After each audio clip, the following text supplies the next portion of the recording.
Stories are made on purpose to be told, but also to teach us a lesson. Many of these stories are absurd, others are too dramatic, or are too romantic. But that's what makes them truly legendary. That's what I do. I'm Lana, and I'm pleased to tell you.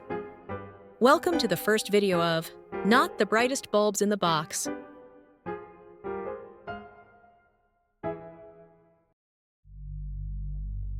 Circe was a courtesan who, bewitching strangers, at first made them fall in love with her with the most varied blandishments.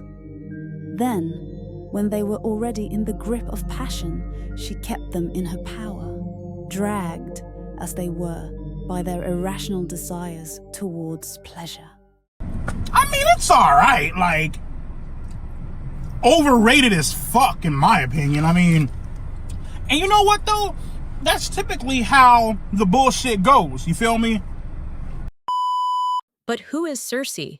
Circe first appears in Homer's songs, and is then taken up by other writers who create different types of perspectives per character.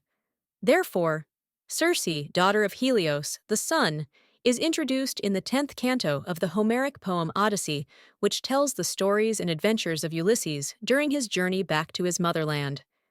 In the song, Ulysses and his companions land on an island, and some of these, exploring the place, come across a palace with a garden full of animals, from where they hear a female voice, that is, the melodious voice of Circe.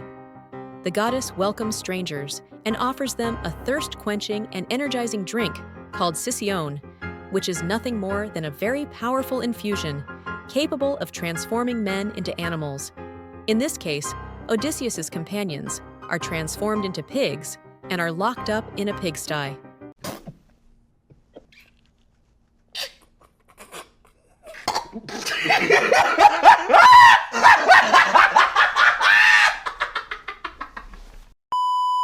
What? Wait a minute. Odysseus's companions are turned into pigs and are locked up in a pigsty. But why? For Plutarch, historian and priest, using pigs as a metaphorical symbol of intelligence is a way to counter Ulysses' acute intelligence. Because Ulysses is known as one of the most intelligent. In fact, he was the one who devised the Trojan horse that allowed the Greeks to enter the walls of the cities. You're so smart. You're so effing smart. It may be that Homer also used this common sense, especially in the culture and society of ancient Greece, of pigs lacking wit precisely to make true human nature understood. I'm so stupid. Damn it.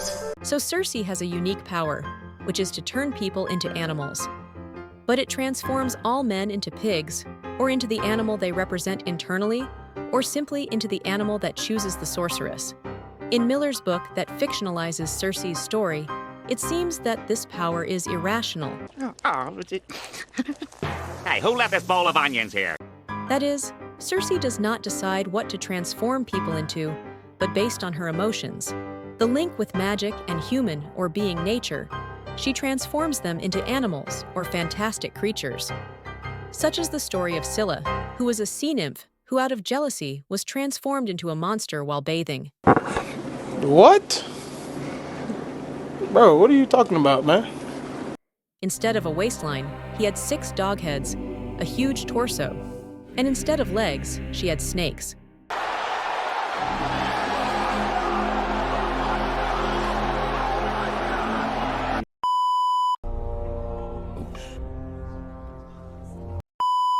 But why does Circe turn Scylla into a sea monster?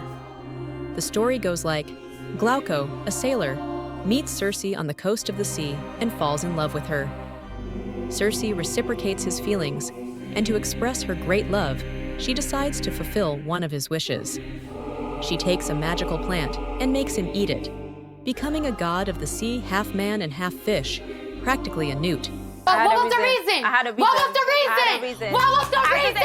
I just explained the reason. What was the reason, bitch? Glauco sees Scylla for the first time and falls in love with her, forgetting about Circe. He becomes a god or demigod thanks to Circe, and yet he does nothing to reciprocate her gesture of infinite love.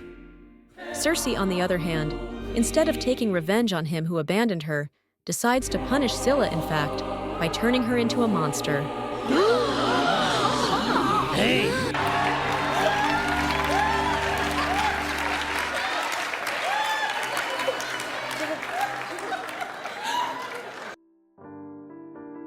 From everything I have told you, perhaps you have understood one important thing, that Circe is a beautiful woman, but above all, she is seductive. If she wants to be with some man or god, she does it without problems because she knows how to seduce them. A good interpretation is that of Webster, who implies that the witch is totally aware of her beauty and intellect. Oh my God! I'm gorgeous! For this reason, she seeks and wants a lover worthy of her. In fact, the Sicyon that makes her guests, shipwrecked on the island, drink is nothing more than a proof of truth. Since the cup with the Sicyon is not drugged at all, but rather a mirror of truth.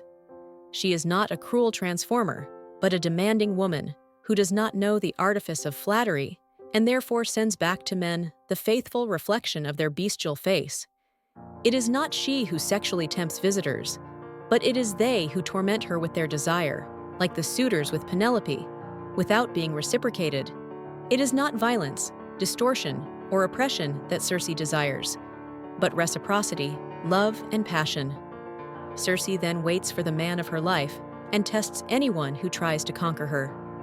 This is a beautiful interpretation that makes the sorceress more human, who, like every human being, is only looking for love, and to do so she must protect herself in some way. I recommend you read Miller's book called Circe. She tells her story through Greek myths, making her not only human, but a woman who knows her power perfectly. The ending is very unexpected, but it was great to read. What did you learn from Circe's story? What did you like about her, and what upset you? Write it below in the comments. If you liked the video and want to listen and watch other stories, I suggest you follow me. I'll be coming soon with a great story.